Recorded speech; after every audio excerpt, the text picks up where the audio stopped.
नमस्कार मेरे प्यारे मित्रों, मैं वीर एक बार पुनः स्वागत करता हूं आप सभी का आपके अपने यूट्यूब चैनल वीर आयुष एकेडमी में। तो मेरे प्यारे मित्रों, हम लोग भूगोल का अध्ययन कर रहे हैं किसके लिए? सुपर टीईटी के लिए। किसके लिए भैया? सुपर टीईटी के लिए। ठीक, भूगोल के अंतर्गत हमने एक वीडियो अपलोड कर दिया है, उसमें हमने भारत की अवस्थिति को देखा। ठीक, भारत की अवस्थिति एवं विस्तार को देखा। ठीक, भारत की अवस्थिति को हमने देखा कि भारत को हम दो तरीके से देख सकते हैं, एक तो विश्व के परिप्रेक्ष्य में और दूसरा ग्लोब पर।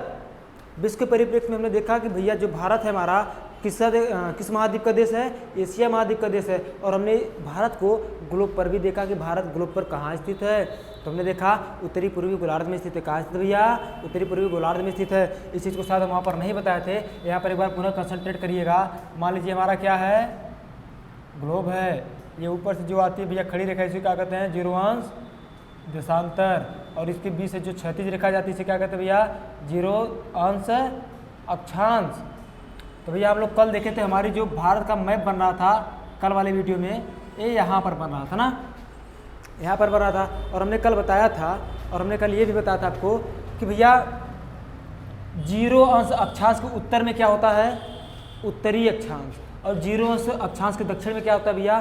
दक्षिणी अक्षांश होता है। ध्यान रखिएगा, 0 अंश के उत्तर में उत्तरी अक्षांश होता है, 0 अंश के दक्षिण में क्या होता है? दक्षिणी अक्षांश होता है। और 0 अंश पूर्व के 0 अंश देशांतर के पूरब में पूर्वी देशांतर, और 0 अंश देशांतर के पश्चिम में पश्चिमी देशांतर होता है। क्लियर? इतने चीज़ों को हमने देखा था। अब अगर बात करें कि आपका जो भारत है किस गोलार्ध में स्थित है भैया? किस गोलार्ध में स्थित है? तो किस गोलार्ध में स्थित है? 0 अंश के उत्तर में है तो उत्तरी, और 0 अंश देशांतर के पूर्व में है तो पूर्वी। यानी कि आपका भारत उत्तरी पूर्वी गोलार्ध में स्थित है। कौन सा भैया? उत्तरी पूर्वी गोलार्ध में स्थित है। ठीक, उत्तरी पूर्वी गोलार्ध में स्थित है। लेकिन मेरे प्यारे मित्रों, अगर आपसे सिर्फ अक्षांश रेखा की दृष्टि से पूछते कि भारत किस अक्षांश में स्थित है, किस गोलार्ध में स्थित है, तो अक्षांश रेखा की दृष्टि से या तो उत्तर में हो गया या तो दक्षिण में। लेकिन हमको पता है कि हमारा भारत कहाँ भैया? उत्तर में है, तो हम कहेंगे अक्षांश रेखा की दृष्टि से हमारा भारत कहाँ है? उत्तरी गोलार्ध में है।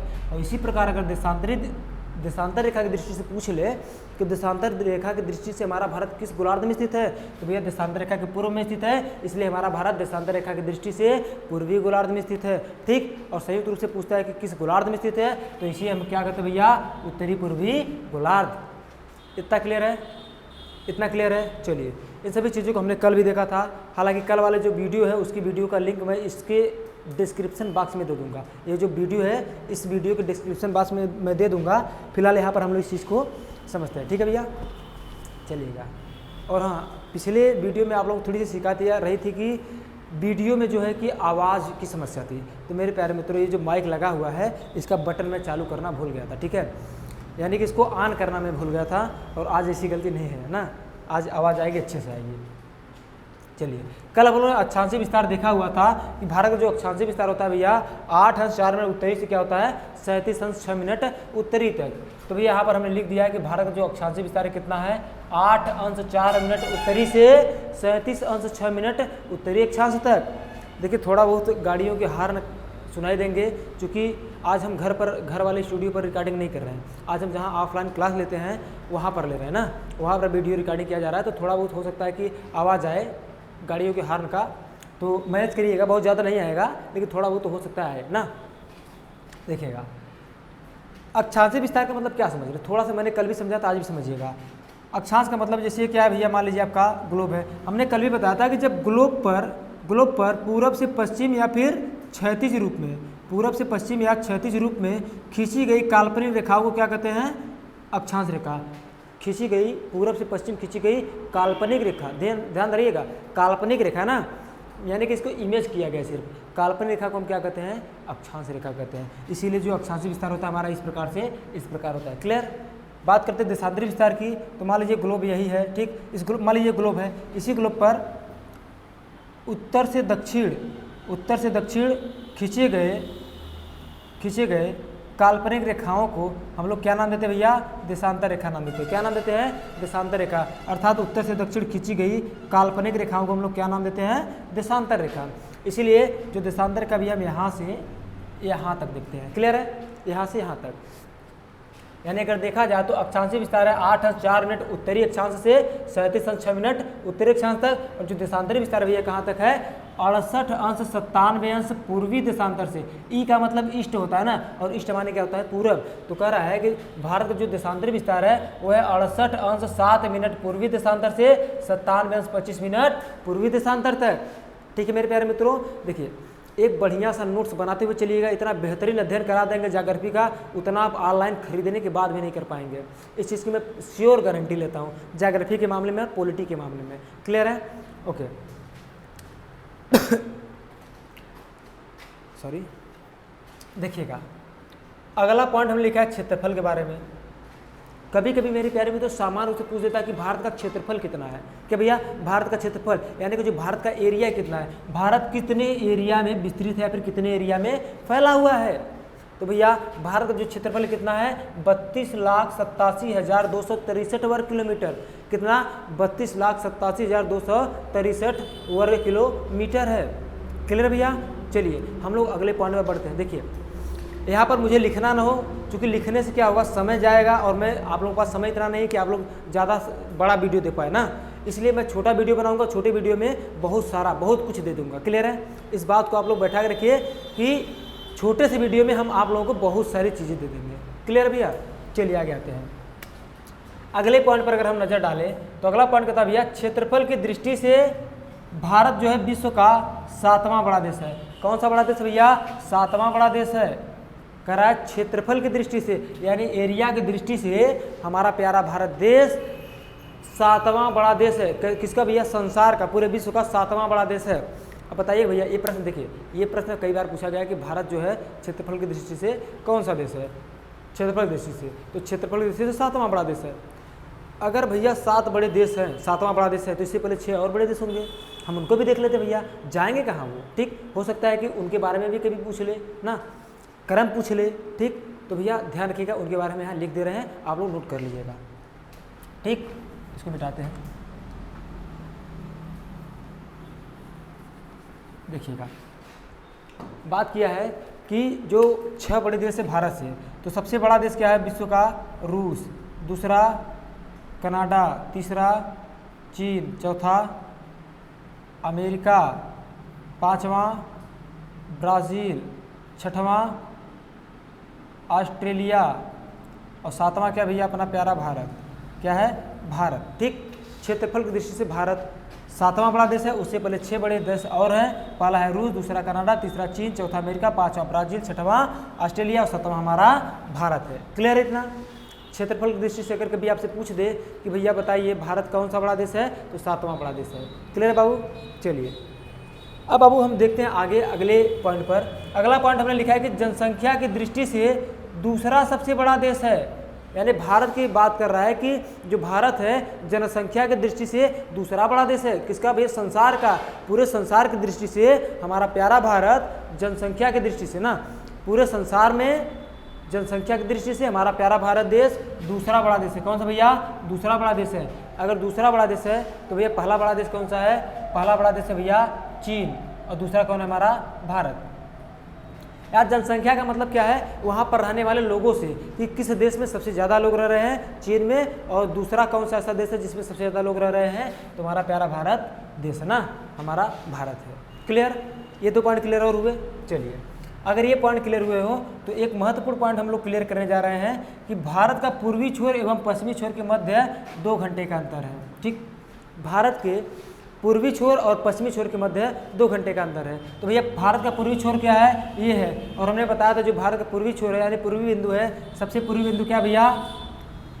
वालांगू या किबिथु। इस चीज़ को हमने कल भी बताया था, यहाँ आज भी लिख दे रहे हैं। ठीक, और सबसे पश्चिमी बिंदु क्या है भैया? सबसे पश्चिमी बिंदु क्या है? गौर माता या गुहार मोती। गौर माता या गुहार मोती, ये भैया भारत का सबसे पश्चिमी बिंदु है ना, भारत का सबसे पश्चिमी बिंदु है। और सबसे उत्तरी क्या था? इंदिरा काल। क्या था भैया? इंदिरा काल था। और सबसे दक्षिणतम क्या था? केप केमोरिनिया, केप केमोरिनिया कन्या कुमारी। देखिए बहुत सारे लोगों के मन में आ रहा होगा सर सबसे भारत का सबसे दक्षिणतम बिंदु तो क्या है, इंदिरा पॉइंट है। तो मेरे प्यारे मित्रों इसको भी समझिएगा। अगर आपसे प्रश्न पूछा गया, अभी हाल में 2017 में पूछा गया, ध्यान रखिएगा, SSC में पूछा गया, अगर आपसे यह प्रश्न कह दे कि बताइए भारत का सबसे दक्षिणतम बिंदु क्या है, तब क्या होगा, इंदिरा पॉइंट होगा, ठीक। लेकिन अगर कह दे भारत की मुख्य भूमि का, भारत की मुख्य भूमि का दक्षिणतम बिंदु क्या होगा, तो भैया भारत की मुख्य भूमि का दक्षिणतम बिंदु का केप के मोरिन या कन्याकुमारी, क्या होगा भैया, केप के मोरिन या कन्याकुमारी। लेकिन अगर पूछ दे भारत का दक्षिणतम बिंदु क्या है, तो आपको इंदिरा पॉइंट बताना है। और जब इंदिरा पॉइंट नहीं रहेगा तब आपको क्या बताना है, केप के मोरिन या कन्याकुमारी, ठीक। इसके अलावा एक प्रश्न आपको इस तरह से भी मिल सकता है कि बताइए द्वीपों सहित भारत का सबसे दक्षिणतम बिंदु क्या है, तो भैया द्वीपों सहित क्या है, इंदिरा पॉइंट। अरे बोलो, उसी की तो हम बात कर रहे हैं, उसी इंदिरा पॉइंट की तो बात कर रहे हैं। मुख्य भूमि से पूछिए तो केप के मोरिन या कन्याकुमारी, ठीक। लेकिन अगर द्वीपों सहित पूछ दे, या फिर न तो द्वीप लगाए न तो मुख्य भूमि लगाए, अगर डायरेक्ट पूछे कि भारत का सबसे दक्षिणतम बिंदु क्या है, तो इंदिरा पॉइंट होगा भैया, क्या होगा, इंदिरा पॉइंट होगा। अरे इंदिरा पॉइंट कहाँ है, इधर देखिए, क्या है, ये अंडमान द्वीप समूह है, ठीक। उसके बाद 20 से 10 डिग्री चैनल गुजरता है। ध्यान रहे, हम चैनलों के बारे में भी अलग से वीडियो बनाएंगे, उन पर भी अध्ययन करेंगे, क्लियर है। अभी हम अवस्थिति में विस्तार को समझते हैं। उसके बाद यहाँ है कार निकोबार, उसके बाद क्या भैया, अंतिम में ग्रेट निकोबार। इसी ग्रेट निकोबार पर दक्षिणतम बिंदु सबसे क्या है भैया, सबसे दक्षिण में जो बिंदु है, इसे हम लोग क्या नाम देते हैं, इंदिरा पॉइंट। क्या नाम देते हैं भैया, इंदिरा पॉइंट नाम देते हैं। तो इस प्रकार से भारत का सबसे दक्षिणतम बिंदु क्या है, इंदिरा पॉइंट है भैया। अब ये द्वीप है, द्वीप का मतलब ऐसा भूभाग जो चारों तरफ से क्या हो, जल से घिरा हुआ हो। तो भैया अगर पूछता है द्वीपों सहित भारत का दक्षिणतम बिंदु क्या है, तो इंदिरा पॉइंट। अगर न तो द्वीप लगाए न तो मुख्य भूमि लगाए, फिर भी पूछे कि दक्षिणतम बिंदु क्या होगा, तब भी इंदिरा पॉइंट होगा। लेकिन जैसे ही आपको मुख्य भूमि लगा दे, क्या भैया, मुख्य भूमि का दक्षिणतम बिंदु लगा दे, तब केप के मोरिन या कन्याकुमारी हो जाएगा, ठीक है। ये बात समझ में आया आप लोगों को, चलिए ठीक है। देखिए मेरे प्यारे मित्रों, वीडियो कैसा लग रहा है आप लोग ज़रूर बताइएगा। हमारे पास स्मार्ट बोर्ड नहीं है, लेकिन हम खुद स्मार्ट हैं, ठीक है। स्मार्टली तरीके से बताएंगे, आप बहुत ही बेहतरीन तरीके से समझते हुए चलेंगे, क्लियर है भैया। स्मार्ट का मतलब ये नहीं होता है कि सिर्फ दिखने से स्मार्ट, मतलब कि बताने का जो तरीका है ना, वो थोड़ा सा यूनिक होना चाहिए, ताकि आपको भी समझ में आए, हमको भी समझ में आए, और जो पढ़ रहा है उसको इस तरह समझ में आए कि उसके माइंड में बैठ जाए, ठीक, उसके माइंड में हमेशा घूमता रहे ना। चलिएगा, और वीडियो कैसा लग रहा है बताइएगा ज़रूर, कमेंट बॉक्स खुला हुआ है आपके लिए ना, ओके। और हाँ, अच्छा, अगर यहाँ पर कभी आपसे यह प्रश्न पूछते कि इंदिरा पॉइंट किस द्वीप पर स्थित है, तो भैया इस द्वीप का नाम क्या है, ग्रेट निकोबार। क्या नाम है भैया, क्या नाम है, ग्रेट निकोबार। अगर आपसे पूछ दे भैया, अगर आपसे पूछ दे कि इंदिरा पॉइंट किस द्वीप पर स्थित है, तो किस द्वीप पर स्थित है भैया, ग्रेट निकोबार द्वीप पर स्थित है, क्लियर है इतना, ओके। आगे बढ़ते हैं अगले पॉइंट पर। अच्छा, यही तो कह रहा था ना, यही तो देख रहे थे, भारत के पूर्वी छोर एवं पश्चिमी छोर के मध्य 2 घंटे का डिफरेंस है। कितने घंटे का भैया, 2 घंटे का। अब हम लोग इस चीज़ को समझने का प्रयास करते हैं ना, बेटा इसको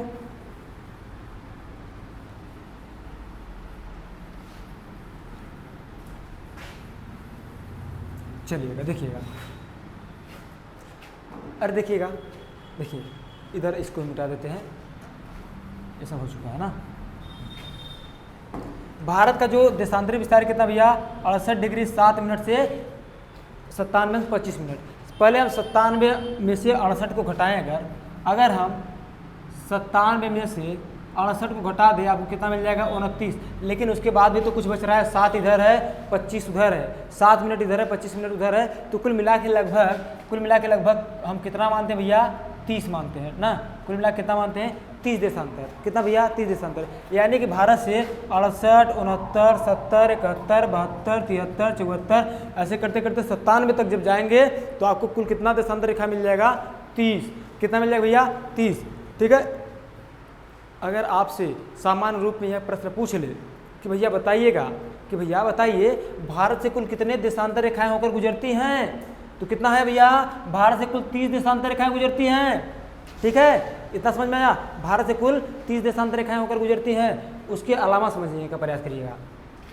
अगर हम बात करें जो हमारी पृथ्वी भैया, यहाँ देखते हैं, यहाँ देखते हैं ना, जो हमारी पृथ्वी है, पृथ्वी 360 डिग्री देशांतर घूमने में कितना समय लेती है, 24 घंटे का, 24 घंटे का ना। पृथ्वी जो है हमारी 360 डिग्री घूमने में 24 घंटे का समय लेती है। तो एक घंटे में कितना डिग्री घूमेगी, 6 छक्के 36 यानी कि 60 डिग्री, इसको काटेंगे तो 6 छक्के 36 60, 6 चौके 24, ठीक। फिर 4 से काट देंगे, 4 15 60, यानी कि 15 डिग्री और 1 घंटा, यानी कि हमारी पृथ्वी जो भैया 1 घंटे में 15 डिग्री देशांतर घूम जाएगी। कितना? 1 घंटे में 15 डिग्री, ठीक। अगर 1 घंटे में 15 डिग्री घूम रही है तो 1 मिनट में कितना घूमेगी, इसको हम लोग देखते हैं ना। ये 15 डिग्री भैया, तो 15 डिग्री बराबर 1 घंटे को मिनट में बदल दे, कितना हो जाएगा? 60 मिनट। चूँकि भैया हमको पता है 1 घंटे में कितना होता है, 60 मिनट होता है। तो अगर हम 1 डिग्री बराबर निकालें तो 15 चौके 60, यानी कि 1 डिग्री बराबर कितना होगा? 4 मिनट। यानी सामान्य रूप से हम यह कह सकते हैं कि हमारा जो पृथ्वी है 1 डिग्री देशांतर घूमने में कितना समय लग रहा है? 4 मिनट का। कितना भैया? 4 मिनट का। 1 डिग्री देशांतर घूमने में 4 मिनट का समय ले रहा है पृथ्वी। तो भैया बोलो भैया, भारत से कुल कितने गुजर रहे हैं? 30 डिग्री देशांतर। कितने गुजर रहे भैया? 30 डिग्री देशांतर। तो भैया अगर पृथ्वी को 30 डिग्री देशांतर घूमना होगा तो कितना समय लगेगा? अगर 1 डिग्री घूमने में 4 मिनट का समय लग रहा है तो 30 डिग्री घूमने में कितना समय लगेगा? 30 गुणे 4 कर लीजिए भैया, 4 3 12, 120 मिनट। कितना लग रहा है भैया? पृथ्वी को 30 डिग्री देशांतर घूमने में, यानी कि भारत से जो 30 डिग्री देशांतर घूम रहे हैं, इनको घूमने में कितना समय लग रहा है? 120 मिनट। और 120 मिनट का मतलब क्या होता है भैया? 2 घंटा। हमको पता है 60 मिनट बराबर 1 घंटा, तो 120 मिनट बराबर 2 घंटा। अतः 2 घंटे का समय लगता है कितना घूमने में भैया? 30 डिग्री देशांतर घूमने में ना। इसीलिए हम कहते हैं कि भारत के पूर्वी बिंदु और पश्चिमी बिंदु के मध्य कितने घंटे का डिफरेंस है भैया? 2 घंटे का। क्योंकि भारत जब यहाँ से यहाँ पहुँचेगी, सॉरी हमारी पृथ्वी जब यहाँ से यहाँ पहुँचेगी तो वहाँ से यहाँ कितना समय लगेगा? 2 घंटा। यानी अगर यहाँ 5 बज रहा है, यानी अगर यहाँ पहले 5 बज रहा है तो यहाँ पर 3 बजेगा। ध्यान है, पूर्वी समय जो होता है भैया हमेशा 2 घंटा आगे रहता है। क्या होता है? हमेशा 2 घंटे आगे रहता है। किससे? पश्चिमी घंटे से। अगर वहाँ 5 बज रहा है तो यहाँ 3 बजेगा, अगर यहाँ 12 बज रहा है तो यहाँ पर 10 बजेगा, ठीक है। इस प्रकार से पूर्वी समय क्या रहता है? आगे रहता है। क्लियर है? इतने पॉइंट क्लियर है? क्या ये चीज़ क्लियर हुआ कि 2 घंटे का अंतर कैसे है? क्योंकि भैया हमारी जो पृथ्वी है 24 घंटे में 360 डिग्री घूम जाती है। और आपको पता है जो पृथ्वी है, यानी कि जो हमारा ग्लोब है, इस पर कुल कितने देशांतर रेखाएं हैं? 360 देशांतर रेखाएं। कितना? 360 देशांतर रेखाएं। और 360 देशांतर रेखा घूमने में कितना समय लेती है? 24 घंटा। तो भैया हमने निकाल लिया 1 घंटा में कितना घूमता है? 15 डिग्री देशांतर। और 15 डिग्री देशांतर को हमने चेंज किया फिर मिनट में, समय में, तो 1 डिग्री देशांतर घूमने में कितना समय लग रहा है? 4 मिनट का। और अगर पूछे कि अगर कभी आपसे पूछ दे कि 1 घंटे में पृथ्वी कितना देशांतर घूमती है या फिर 15 डिग्री देशांतर घूमने में कितना समय लेती है, तो भैया 1 घंटा ना। 1 घंटे में 15 डिग्री देशांतर घूमती है और 4 मिनट में 1 डिग्री देशांतर ना। इस प्रकार से 30 डिग्री देशांतर घूमने में 30 गुणे 4 कर देंगे, 120 मिनट का समय लगेगा। और 120 मिनट का मतलब 2 घंटा। क्लियर है इतना? वीडियो आपको कैसा लग रहा है भैया? ज़रूर से ज़रूर अपना कमेंट करिएगा और बताइएगा ना, ज़रूर करिएगा। अच्छा लगे तो भी, खराब लगे तो भी, जैसा लगता है वैसा वीडियो कमेंट कर सकते हैं। आपके लिए कमेंट बॉक्स खुला पड़ा है ना, हमें आपकी कमेंट्स का इंतज़ार रहेगा, ठीक है। आप लोग कमेंट जरूर करिएगा। अगर देखते हैं जैसा आप लोगों को लगता है उसी अनुसार और ज़्यादा बेहतरीन पढ़ाने का प्रयास करेंगे और ज़्यादा अच्छी कंटेंट देंगे। हम आप लोगों को पूरी जान झोंक देंगे, लेकिन देंगे बहुत ही बेहतरीन। क्लियर है? चलिए आगे आते हैं। ये पॉइंट को हमने सीख लिया। अब अगर हम बात करें आगे हम बात करें भैया, करा 82.5 अंश ईस्ट, ई मतलब पूर्वी देशांतर। करा भैया, क्या करा भैया?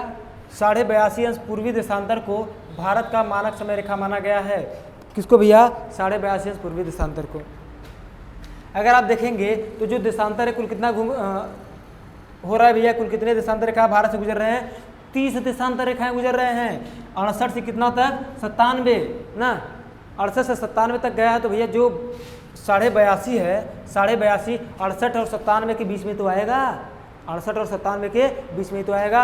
अगर आप देखेंगे ऐसे खींचते जाएंगे 68 69 70 करते हुए जाएंगे तो भैया 82 तक 15 आएगा। उसके बाद 83, ये वाला 15 हो जाएगा, ठीक। 15 ये 15 2 30 आपको पता है 30 देशांतर रेखा गुजर रहा है, यानी आधा 15 हो जाएगा।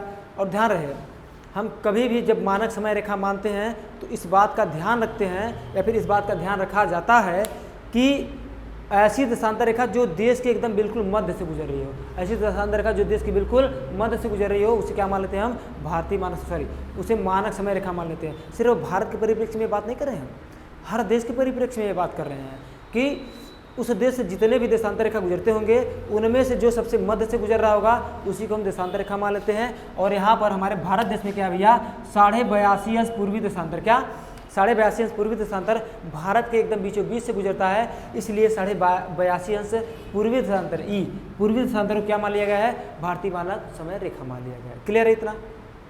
इतना पॉइंट क्लियर भैया? चलिए, अगर इतना क्लियर है तो कभी कभी आपसे पूछता है, अगर जो भारतीय मानक समय रेखा भैया इसको 82.5 अंश पूर्वी देशांतर को भारतीय समय रेखा माना गया है, तो बताइए 82.5 अंश पूर्वी देशांतर भारत के कितने राज्य से गुजरता है? या फिर कहेगा भारतीय मानक समय रेखा भारत के कितने राज्य से गुजरता है? इस प्रकार से भी तो प्रश्न पूछता भैया, इस प्रकार से भी पूछ सकता है, चाहे पीसीएस दीजिए, चाहे कोई भी एग्जाम दीजिए, चाहे सुपर टेट दीजिए, चाहे एसएससी दीजिए, इस प्रकार से प्रश्न बन सकता है। तो इसको ध्यान दीजिएगा।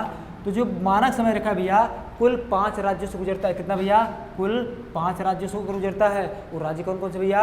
पहला राज्य हमारा यूपी, क्या है? पहला राज्य उत्तर प्रदेश, यहाँ से यहाँ तक क्या भैया?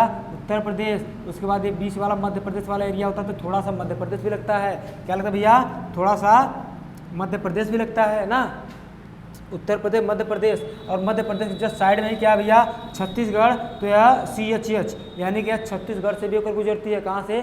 छत्तीसगढ़ से। उसके बाद नीचे आती है भैया थोड़ा सा उड़ीसा में गुजरती है, और उड़ीसा के बाद नीचे आंध्र प्रदेश में, कहाँ भैया?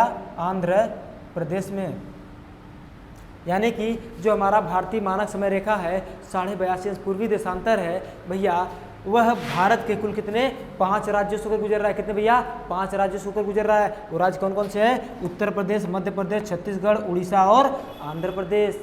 ठीक है, यहाँ से प्रश्न कैसे बनेंगे? आपसे सामान्यतः पूछ सकता है, भैया बताइए भारतीय मानक समय रेखा किस देशांतर को माना गया है? तो 82.5 अंश पूर्वी देशांतर को। पूछेगा कि भारतीय मानक समय रेखा 82.5 अंश पूर्वी देशांतर को ही क्यों माना गया? क्योंकि यह देश से गुजरने वाली सबसे मध्य की देशांतर रेखा है। क्लियर? तीसरा प्रश्न पूछेगा कि भारतीय मानक समय रेखा कितने राज्यों से होकर गुजरता है? तो 5 राज्यों से होकर गुजरता है। चौथा प्रश्न क्या बनेगा? बताइए निम्न में किस राज्य से भारतीय मानक समय रेखा या 82.5 अंश पूर्वी देशांतर नहीं गुजरता है? तो इनमें से, इन 5 में से कोई 3 राज्य रहेगा, एक कोई दूसरा दे देगा। ठीक, इनमें से कोई 3 राज्य रहेगा, एक कोई दूसरा दे देगा। जो दूसरा अलग रहेगा, जो चेंज रहेगा, वही भैया नहीं होगा, बाकी रहेंगे। क्लियर है? या फिर आपसे ऐसे पूछ सकता है कि बताइए निम्न में किस राज्य से भारतीय मानक समय रेखा गुजरता है? कोई इनमें से कोई एक राज्य रहेगा, 3 डिफरेंस रहेंगे, तो आपको वही एक राज्य चुनना होगा। ठीक है मेरे प्यारे मित्रों, यहाँ से इतने सारे क्वेश्चन बन सकते हैं। क्लियर है? अब हम लोग अगला पॉइंट देखते हैं ना। अगला पॉइंट क्या कर रहा है? अगला पॉइंट कर रहा है भैया भारतीय मानक समय रेखा 0 अंश देशांतर से 5 घंटा 30 मिनट आगे है। 5 घंटा 30 मिनट आगे है। ध्यान रखिएगा भैया, थोड़ा सा हम 1 मिनट के लिए ग्लोब पर आना चाहेंगे। देखिए, आपका समझना बहुत ज़्यादा जरूरी है। ठीक है? ठीक है भैया, कॉन्सेप्ट और ये लिखने के बाद उससे ज़्यादा जरूरी होता है समझना कि कैसे समझा जाए। मान लीजिए क्या हमारा ग्लोब है, ये क्या है? 0 डिग्री देशांतर है। ये क्या है? 0 डिग्री अक्षांश है। अक्षांश ये क्या है? देशांतर है, 0 डिग्री ना। हमने बताया भारत का विस्तार यहाँ पर है, भारत का विस्तार यहाँ पर है। अब आपसे कह रहा है कि जो भारत का समय है भैया 0 अंश देशांतर से कितना आगे है? 5 घंटा 30 मिनट। 5 घंटा 30 मिनट। 5 घंटा 30 मिनट क्यों आगे भैया? 5 घंटा 30 मिनट इसलिए आगे है कि जो सूर्य उगता है, आपको पता है पूरब से उगता है। क्या होता उगता भैया? सूरज जो पूरब से उगता है, और ये क्या भैया? पश्चिम में है। यानी कि जब यहाँ पर 12 बजेंगे, सॉरी, जब यहाँ पर 5:30 बजेगा, ठीक है, जब यहाँ पर 5:30 बजेगा, ठीक 5:30 होगा, तब यहाँ पर क्या बज रहा होगा? 12 बज रहा होगा। जब 5:30 बजे के बाद आएगा तो यहाँ पर क्या बज जाएगा भैया? क्या बजेगा? 5:30 बजेगा। क्लियर है? जब यहाँ 1 मिनट रुकिएगा, हाँ सही है। जब यहाँ पर 12 बजेगा तो यहाँ पर कितना बज रहा होगा? 5:30 ना। जब 0 डिग्री देशांतर पर 12 बज रहा होगा तब हमारे भारत में क्या बजेगा? 5:30 बजेगा। कितना? 5:30, क्योंकि हमारा जो भारत का समय रेखा है 0 डिग्री देशांतर से कितना आगे भैया? 5 घंटा 30 मिनट आगे। कितना? 5.5 घंटा भी कभी कभी लिखा रहता है, या फिर कभी कभी लिखा रहता है 5 से 1/2 घंटा ना, इस प्रकार से भी लिखा रहता है। तो कन्फ्यूज मत होइएगा, ध्यान रहे कि हमारा जो भारतीय मानक समय रेखा है 0 डिग्री देशांतर से, या 0 डिग्री देशांतर को क्या कहते हैं, GMT कहते हैं, ग्रीनविच मीन टाइम कहते हैं। ग्रीनविच मीन टाइम से कितना आगे है, 5.5 घंटा। क्लियर है। चलिए आगे आते हैं अगले पॉइंट पर। अगला है कि भारतीय मानक समय रेखा उत्तर प्रदेश में इलाहाबाद के नैनी से होकर गुजरता है।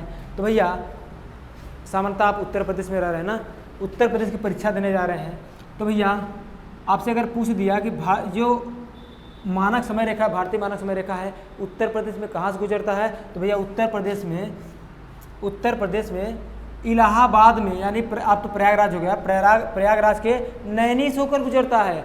कहाँ से, नैनी से। ध्यान रहे, अगर नैनी ऑप्शन में नहीं है तो ऑप्शन में मिर्ज़ापुर रहेगा ना, कहीं कहीं नैनी नहीं देता है तो कहीं कहीं क्या देता था भैया, मिर्ज़ापुर। तो भैया कहाँ हम कहेंगे, मिर्ज़ापुर से गुजरता है। क्लियर है, क्योंकि ये दोनों क्या है, पास ही। ओके, चलिए अगले पॉइंट पर आते हैं। ठीक है, चलिए अगला पॉइंट भैया कि 23.5 डिग्री उत्तरी अक्षांश यानी कि कर्क रेखा भारत के बीचों बीच से गुजरती है। क्या, 23.5 डिग्री उत्तरी अक्षांश यानी कि कर्क रेखा भारत के बीचों बीच से गुजरती है। तो आप देख रहे होंगे ये जो लाल वाला हमने रेखा बनाया हुआ है भैया, ये क्या है, 23.5 डिग्री उत्तरी अक्षांश है, मतलब कि पूर्वी देशांतर है। मतलब क्या भैया, पूर्वी देशांतर है। तो इसके बारे में आइए हम लोग समझते हैं भैया। इसके बारे में समझना ये है कि आपसे पूछता है कि 23.5 डिग्री अक्षांश को क्या कहते हैं, तो 23.5 डिग्री उत्तरी अक्षांश को क्या कहते हैं भैया, कर्क रेखा। हमने बताया है, यहाँ पर पुनः समझ लीजिए। ठीक, ये क्या है, 0 डिग्री अक्षांश, 0 डिग्री अक्षांश के उत्तर में 23.5 डिग्री क्या होता है, कर्क रेखा होता है भैया। क्या होता है, कर्क रेखा। और 23.5 डिग्री दक्षिण में क्या होता है भैया, 23.5 डिग्री दक्षिण में क्या होता है, मकर रेखा। क्या होता है भैया, मकर रेखा ना। तो 23.5 डिग्री उत्तरी अक्षांश को पूछता है क्या होता है भैया, उसे कर्क रेखा कहते हैं। ठीक, और यहाँ से एक प्रश्न बनता है कि कर्क रेखा भारत के कुल कितने राज्य से गुजरता है। क्या, कर्क रेखा भारत के कुल कितने राज्य से गुजरता है, तो भैया आइए समझते हैं और देखते हैं। तो भैया कर्क रेखा जो है आपका भारत के कुल 8 राज्यों से होकर गुजरता है। कितने, भारत के कुल 8 राज्यों से होकर गुजरता है। देखिएगा कौन कौन से होंगे भैया, पहले होगा गुजरात, फिर थोड़ा सा राजस्थान, फिर उसके बाद मध्य प्रदेश। ठीक, उसके बाद क्या आ जाएगा, छत्तीसगढ़। ठीक, गुजरात, राजस्थान, मध्य प्रदेश, छत्तीसगढ़, पश्चिम बंगाल हो जाएगा। ठीक, 1 2 3 4 5, छत्तीसगढ़ के बाद कौन सा आएगा भैया, एक मिनट रुकिएगा, कहीं तो गलती हो रही है। गुजरात, राजस्थान, मध्य प्रदेश, छत्तीसगढ़ के बाद झारखंड है जी, छत्तीसगढ़ के बाद झारखंड, छत्तीसगढ़ के बाद क्या भैया, झारखंड है, और झारखंड के बाद क्या है, यहाँ पे पश्चिम बंगाल ना, इसको बताते हैं, ध्यान रखिएगा। गुजरात, राजस्थान, मध्य प्रदेश, छत्तीसगढ़, झारखंड, उसके बाद क्या है भैया, पश्चिम बंगाल, ये त्रिपुरा है और ये मिजोरम है। अगर आप गिनेंगे तो 1 2 3 4 5 6 7 8। तो कर्क रेखा कुल कितने राज्य से गुजर रहा है भैया, कर्क रेखा कुल 8 राज्य से गुजर रहा है। कौन कौन से राज्य, उनके नाम लिख लेते हैं। पहला है भैया गुजरात, क्या है, गुजरात के बाद क्या है, राजस्थान। क्या भैया, राजस्थान के बाद क्या है, MP यानी कि मध्य प्रदेश, MP के बाद क्या है, CH मतलब कि छत्तीसगढ़। ठीक, छत्तीसगढ़ के बाद झारखंड भैया, तो JH झारखंड के बाद क्या है भैया, पश्चिम बंगाल यानी कि WB वेस्ट बंगाल। उसके बाद क्या है, त्रिपुरा। क्या भैया, त्रिपुरा है। उसके बाद क्या है, मिजोरम है। ठीक, तो ये 8 राज्यों से हमारा क्या होता है भैया, कर्क रेखा गुजरता है। कितने, 8 राज्यों से ना। तो इन 8 राज्यों का नाम याद कर लीजिएगा। इसको याद करने का ट्रिक है, मित्र पर गमछा झार। तो मी से हो जाएगा मिजोरम, त से त्रिपुरा, प से पश्चिम बंगाल, पर से पश्चिम बंगाल, ग से गुजरात, म से मध्य प्रदेश, छ से छत्तीसगढ़, झ से झारखंड, र से राजस्थान। ठीक है, मित्र पर गमछा झार। क्लियर है। चलिएगा अब इसके अलावा हम लोग अगले पॉइंट पर बढ़ते हैं और अगले पॉइंट को देखते हैं। अगला पॉइंट भैया कि भारत के कुल 9 राज्य, कितने, 9 राज्य तट पर स्थित है ना। आपसे डायरेक्टली कभी कभी पूछता है कि भारत के कुल कितने राज्य तट से लगे हुए हैं। तो भैया भारत के कुल 9 राज्य तट से लगे हुए हैं। कितने, 9 राज्य। पहला राज्य कौन सा भैया, भारत के कुल 9 राज्य तट से लगे हुए हैं। पहला कौन सा है, ये गुजरात हो गया, महाराष्ट्र हो गया, ये छोटा सा है गोवा, गोवा के बाद क्या भैया, कर्नाटक है, कर्नाटक के बाद केरल है। गुजरात, महाराष्ट्र, गोवा, कर्नाटक, केरल। ठीक, 5 ही हो गए, 4 और देखते हैं। इसके इधर क्या भैया, तमिलनाडु, क्या है, तमिलनाडु। तमिलनाडु के बाद क्या है, आंध्र प्रदेश, क्या भैया, तमिलनाडु के बाद आंध्र प्रदेश। उसके बाद क्या भैया, उड़ीसा।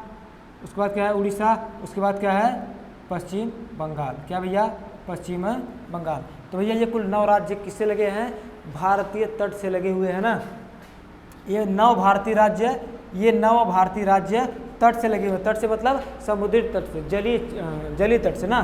पहला हो गया गुजरात, महाराष्ट्र, गोवा, कर्नाटक, केरल, तमिलनाडु, आंध्र प्रदेश, उड़ीसा और पश्चिम बंगाल। क्लियर है, इसमें कोई डाउट तो नहीं होना चाहिए वैसे ना। चलिए आगे बढ़ते हैं। कभी कभी आपसे पूछता है कि सबसे लंबी तट रेखा वाला राज्य कौन सा है, तो भैया सबसे लंबी तट रेखा वाला राज्य कौन सा है, गुजरात है। ठीक, कभी कभी आपसे पूछता है कि दूसरी सबसे लंबी तट रेखा वाला राज्य क्या है, तो भैया दूसरी सबसे लंबी तट रेखा वाला राज्य है आंध्र प्रदेश। ठीक, कभी कभी अगर पूछ देता कि दूसरी के बाद तीसरी पूछ दे, तो तीसरी कौन सा होगा भैया, तमिलनाडु का। ठीक है, गुजरात, आंध्र प्रदेश और तमिलनाडु। ठीक, ये याद रहेंगे ना, इनको याद कर लीजिएगा, बखूबी याद कर लीजिएगा, ऐसे प्रश्न पूछता है। आगे आते हैं, अगला कर रहा है तटीय सीमा की कुल लंबाई कितना है, 6100 किलोमीटर। यानी कि ये जो तट की लंबाई लग रही है इतना, इसकी लंबाई कितना भैया, 6100 किलोमीटर। कितना भैया, 6100 किलोमीटर लंबाई है तटीय रेखा की। लेकिन भैया यहाँ पर आपका अंडमान निकोबार द्वीप समूह भी तो है, यहाँ पर लक्षद्वीप भी तो है। ठीक, जब आपसे कहे द्वीपों सहित, क्या भैया, जब आपसे कह दे द्वीपों सहित तट रेखा की लंबाई कितनी है, तो इसको मिला करके टोटल कितना हो जाता है भैया, 7516 किलोमीटर। कुल कितना हो जाता है, 6100 को और मिला लेते हैं, और जो तट होता है उसको मिलाने के बाद कुल तट रेखा की लंबाई कितना हो जाता है, 7516 किलोमीटर। क्लियर भैया, कितना, 7516 किलोमीटर। ठीक है, आगे बात करते हैं कि भारत की स्थलीय सीमा की कुल लंबाई कितना है, यानी कि यहाँ से, ठीक, यानी कि यहाँ से यहाँ तक भारत की स्थलीय सीमा की कुल लंबाई कितनी है, तो भैया भारत की स्थलीय सीमा की लंबाई है 15200 किलोमीटर। कितना भैया, 15200 किलोमीटर। किसकी लंबाई, भारत की स्थलीय सीमा की लंबाई ना भैया, भारत की स्थलीय सीमा की लंबाई। क्लियर है, इतना हो गया भैया। कल हम लोग क्या देखेंगे, भारत के पड़ोसी देश। ठीक, पड़ोसी देशों के साथ ये सीमा रेखा की लंबाई, उसके बाद इनका जो सीमा रेखा बनता है इनका नाम, और ये जो पड़ोसी देश है कितने राज्यों से लग रहे हैं, इनके बारे में भी जानेंगे। क्लियर है कल। और इसके बाद इसके साथ ही हो सकता है देखेंगे, नहीं तो जो द्वीप वाला चैप्टर होगा, द्वीप को अलग कर देंगे, द्वीप और चैनल को अलग कर देंगे। जो खाड़ी वगैरह है, द्वीप, खाड़ी एवं चैनल को एक चैप्टर में कर देंगे, बाकी को हम क्या कर लेंगे, अलग कर लेंगे। क्लियर है, तो आज के लिए बस करते हैं। वीडियो आपको कैसा लगा, अपना फीडबैक जरूर दीजिएगा, कमेंट बॉक्स खुला हुआ है। वीडियो अच्छा लगा तो भी बताइए, बुरा लगा तो भी बताइए, जैसा भी हो वैसा आप हमको अपना रिएक्शन दीजिए ज़रूर। क्यों, क्योंकि इससे हमको पता चलेगा कि क्या रिस्पांस मिल रहा है ना। अगर आप लोग रिस्पांस नहीं करेंगे तो हम आपके लिए बेटर करने का प्रयास कैसे करेंगे ना। इसलिए आप लोग क्या करिएगा, अपना विचार हमको कमेंट बॉक्स में ज़रूर बताइएगा। और हाँ प्यारे प्यारे मित्रों, जो लोग भी सुपर टेट की तैयारी कर रहे हैं या फिर किसी भी एग्जाम की तैयारी कर रहे हैं, उन तक वीडियोस को पहुंचाइए। क्या करिए, उन तक वीडियोस को पहुंचाइए, ताकि वो लोग भी क्या करें, इसका लाभ उठा सकें।